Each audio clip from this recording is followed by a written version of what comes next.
Alam mo, iniiwasan ko ito. Itong panahon na ito talaga ang iniwasan ko kasi mapipilitan ako ngayon magsalita. Mr. President, hindi ako maghingi ng tawad. Kagawan mo yan eh. Nung ako'y mayor, pinakitaan ako ng evidence ng PDEA. Doon sa listahan, nandoon yung pangalan mo. Ayaw kong sabihin yan kasi magkaibigan tayo. Kung hindi magkaibigan, magkakilala. Ikaw pumapasok kayo ng alanganin. Huwag kayong magpaloko.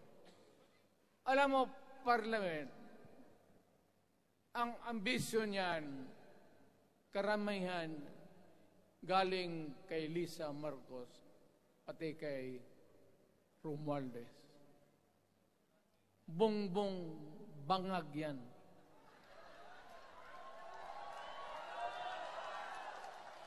That's why sinasabi ko na sa inyo ngayon, si Bongbong Marcos bangag noon, ngayong presidente na bangag natin ang presidente.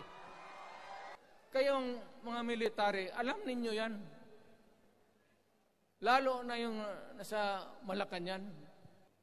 May drug addict tayo na presidente. Bakit ako nagkaroon ng kaso ng ICC? Sabi nila, pinapagpatay ko raw yung mga drug pusher at drug addict. Mabutit na lang, wala na ako sa pwesto, baka kasali ka pa. I think it's the fentanyl. Fentanyl is the strongest painkiller that you can buy. It is highly addictive and it has a very serious side effects. And PRRD has been taking the drug for a very long time now.